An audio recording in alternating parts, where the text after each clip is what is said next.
Olá pessoal, tudo bem com vocês? Bom, dando continuidade aos nossos conteúdos em geografia, na aula de hoje nós vamos ver os biomas do continente americano. Professor Jean, continue comigo. Bom, nessa imagem inicial que eu coloquei aqui no slide, nós percebemos o quê? Que tem um mapa e que a América é dividida em três. A primeira porção é a América do Norte, a do meio a América Central e depois vem a América do Sul. Percebam aqui nesse mapa que tem diferentes cores. Essas cores representam diferentes vegetações e biomas que estão aí no continente americano. É esses diferentes biomas que nós vamos ver na aula de hoje. Bom, o que nós vamos estudar na aula de hoje, pessoal? Os principais biomas da América, a localização exata desses biomas e a composição de cada um. Nessa composição, nós vamos analisar os diferentes elementos que constituem esse bioma. Vegetação, hidrografia, a fauna, dentre outros. Bom, para começar, nós vamos conceituar bioma. O que é bioma? São sistemas em que o solo, clima, relevo, fauna e demais elementos da natureza interagem entre si, formando tipos semelhantes de cobertura vegetal, como as florestas tropicais, as florestas temperadas, as pradarias, os desertos e as tundras. Percebam que esses dois autores destacam uma palavrinha chamada de semelhança entre esses elementos. Porque etimologicamente, o próprio conceito de bioma significa o quê? Bios, vida, massa ou grupo. Então, quando se tem a junção desses elementos em um determinado grupo, em uma determinada quantidade maior, né, que vem a ser a massa, nós vamos ter um bioma, ou seja, elementos semelhantes em uma determinada parte da superfície terrestre. Bom, e os principais biomas do mundo?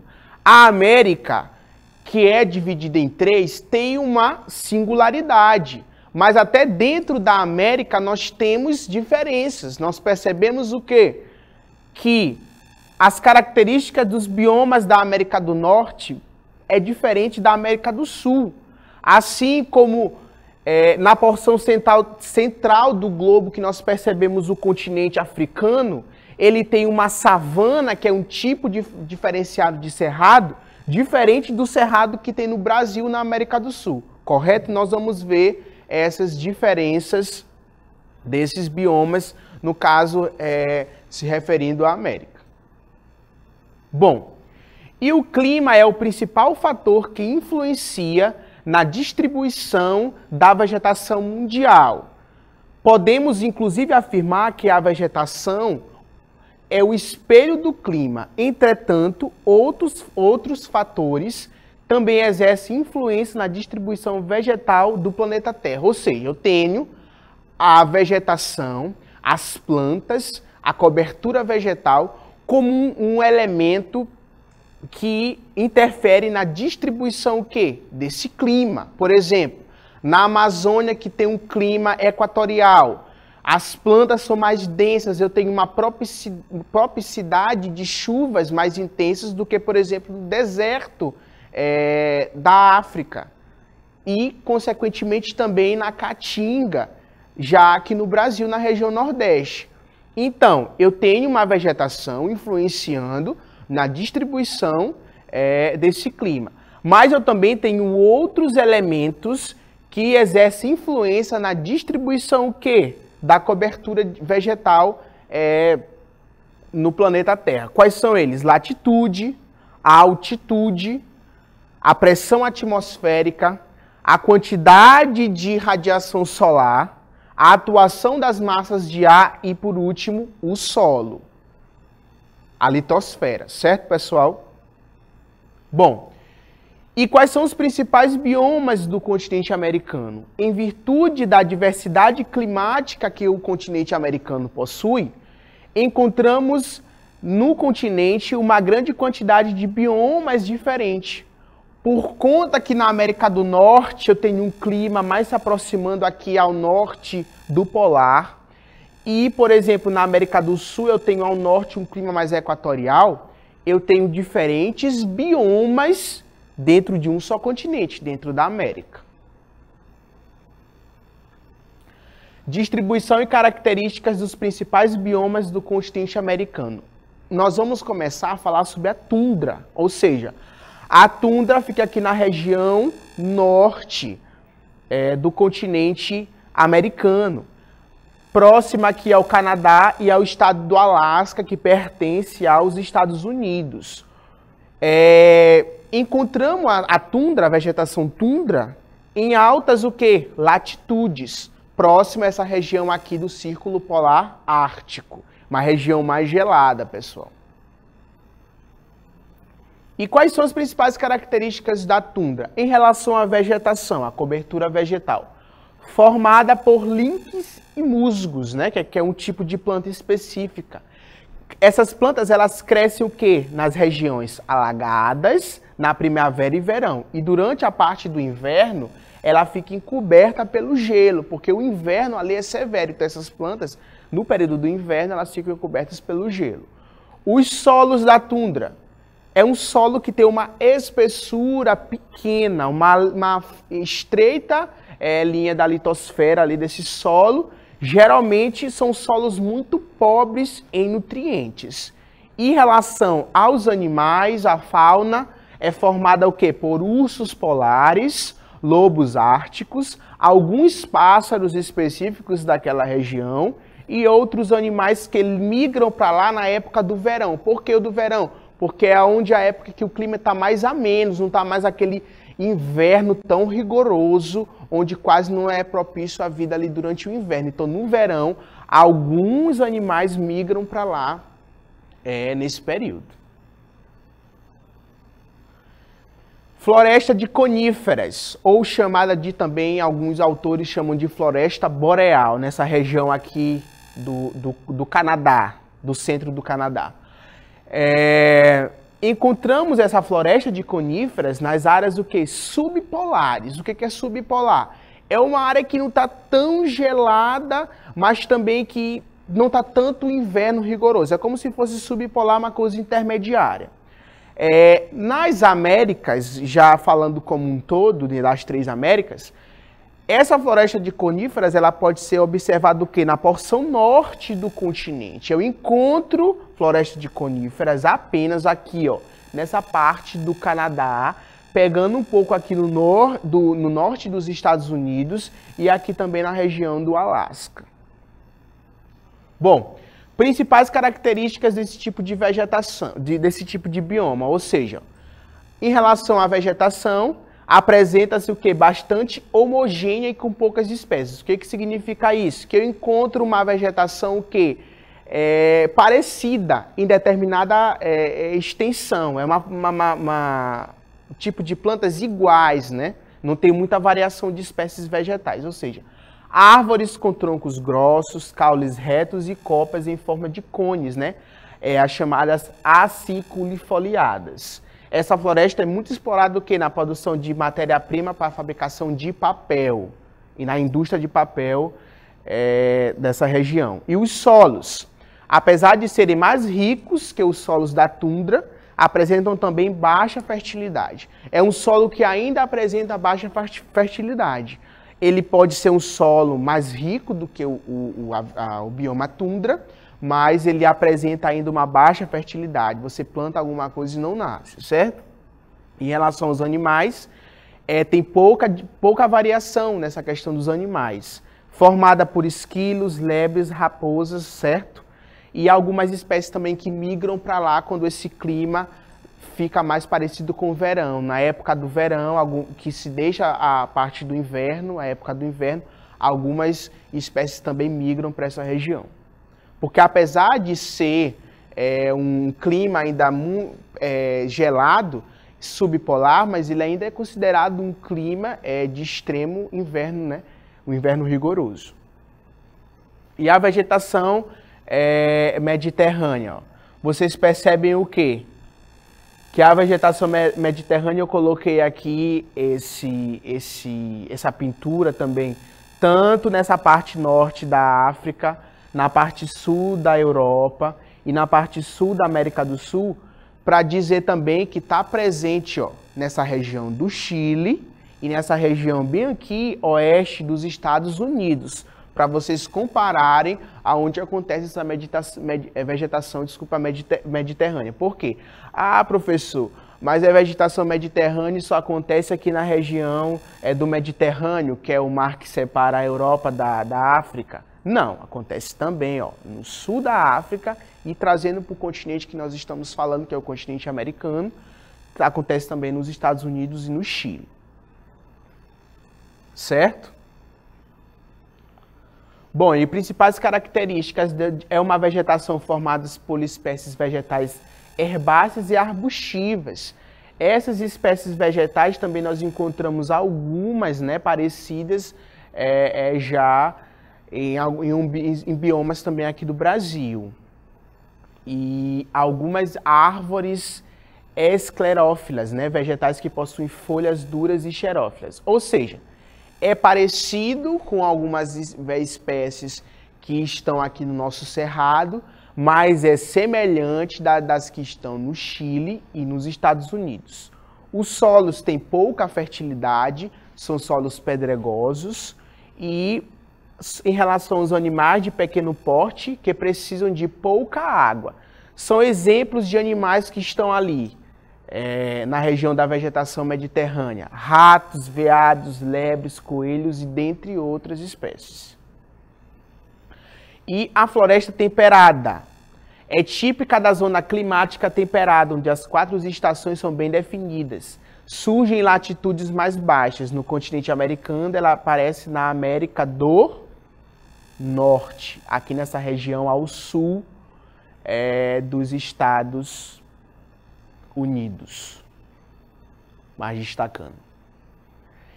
E dessa vegetação temperada, é pouco esparsa, com pequena variedade de vegetais. Ou seja, eu tenho ainda plantas que não tem uma variação tão grande de espécies de plantas, certo? E essas plantas, elas perdem as folhas no inverno, por não ser um inverno rigoroso. Olha só, o carvalho, a faia são exemplos. E o solo apresenta uma cor parda devido à matéria orgânica e se apresenta também com boa fertilidade. Diferente dos biomas que nós falamos anteriormente, esse bioma aqui já apresenta o quê? Ó? Boa fertilidade, é propício para ocorrer uma agricultura. Em relação aos animais, abriga várias espécies de animais, ó, mamíferos, né? E algumas também espécies de aves. Destacando para esses mamíferos, também eles vivem em árvores, correto? E sobre as pradarias, vegetação típica do clima temperado continental. No continente americano, elas estão o quê? Nos pampas argentinos, no Paraguai e também no território da região sul do Brasil e nas grandes planícies centrais norte-americanas, já ali pegando região do centro dos Estados Unidos. Características das pradarias. Em relação à cobertura vegetal, ela comporta basicamente de capim e alguns poucos arbustos. Por isso que ela é usada, pessoal, como área de pastagem. Por quê? Como é muito capim, serve para atividade, propiciamento da atividade agropecuária. O solo é um solo rico em matéria orgânica. Em relação aos animais, é composta por espécies como cabras, lebres e entre outros. Em relação às florestas equatoriais e tropicais, vocês percebam aqui, ó, que é regiões da América Central, região também da Amazônia e essa região aqui também de quê, ó? Da Mata Atlântica, que hoje já tem um grande percentual de devastamento. Quase você não percebe que existe Mata Atlântica ali na região leste do Brasil, a não ser em áreas preservadas. Essas florestas, elas são típicas de climas úmidos e quentes da região intertropical. Por que intertropical? Olha só, está no centro, né? Surgem em baixas latitudes biomas com maior biodiversidade do planeta. Eu tenho na Amazônia, por exemplo, uma grande variedade de biodiversidade, tanto da fauna quanto da flora. Espécies vegetais que ajudam na medicina, na produção de diversos medicamentos. Também eu encontro animais diversificados, espécies de animais que só estão ali na Amazônia, e também aqui na Mata Atlântica ainda eu encontro espécies diversificadas de animais e de vegetais também que auxiliam aí numa medicina para se encontrar medicamentos e tratamento de diversas doenças, além de plantas que ajudam também no combate ao aquecimento global, plantas que favorecem a produção de chuvas em determinadas partes dessa porção terrestre aí da América. E as características, né, dessas florestas tropicais e equatoriais, olha, rica em espécies, são geralmente fechadas e muito heterogêneas. O que é heterogêneo? Grande diversidade de plantas, pessoal, né? Com uma formação vegetal que adaptada a ambientes úmidos, plantas próprias para aquele bioma. E, ou seja, no continente americano é representado o quê? Pela floresta amazônica, mais propriamente. E os solos? Os solos, pessoal, em geral, são solos pobres. Por que que quando se desmata uma árvore centenária na Amazônia, corre o risco dela não nascer de novo? Porque essas árvores, elas nasceram em uma determinada época da história do nosso planeta, que atualmente ela talvez não consiga nascer de novo, por conta do solo ser pobre. Então as plantas já são adaptadas, as plantas que nasceram ali, já são adaptadas a esse tipo de solo. E em relação aos animais, né, uma fauna riquíssima, com inúmeras espécies de aves, mamíferos, dentre outros. E a vegetação desértica, olha só onde ela aparece, ó, nessa parte da Argentina, ao norte aqui da Venezuela, e nessa parte aqui também na costa oeste da América do Norte, certo? E aparece no continente americano influenciadas por outros elementos naturais, como as correntes marinhas. Recebe uma influência muito grande aqui das correntes marinhas que vêm do Oceano Pacífico. Ou em função também da distribuição do relevo. Em áreas montanhosas, claro que isso vai acontecer. Vai interferir o quê? Na distribuição da variação desses elementos do bioma.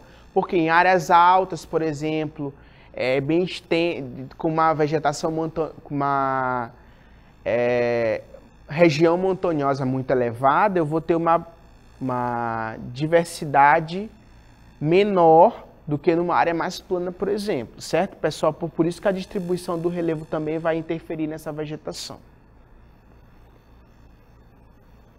E características dos biomas das áreas áridas e semiáridas. Percebam aqui que fala sobre o sertão nordestino, que tem características semelhantes, certo, pessoal? E sobre a vegetação, composta por espécies vegetais adaptadas a climas áridos e semiáridos. As plantas são adaptadas para esse tipo de clima. Os solos são arenosos ou pedregosos e têm baixa fertilidade. E sobre os animais compostos por répteis, insetos e alguns mamíferos. E aí nós temos a vegetação de montanha, né? Que ela acontece em algumas partes da América do Norte, com destaque também para a América do Sul, da Cordilheira dos Andes. E nas regiões de montanha, a vegetação vai variando conforme o quê? A altitude. Em áreas mais altas, mais elevadas, como eu falei anteriormente, eu tenho uma pouca variedade de vegetação comparada a áreas mais planas. E aqui algumas referências que nós utilizamos, pessoal, na produção desse material, com destaque para alguns sites. E eu peço encarecidamente que vocês baixem aí o aplicativo de leitura de QR Code, para vocês colocarem a câmerazinha do celular de vocês para capturar esse QR Code para responder as questões que eu coloquei para vocês.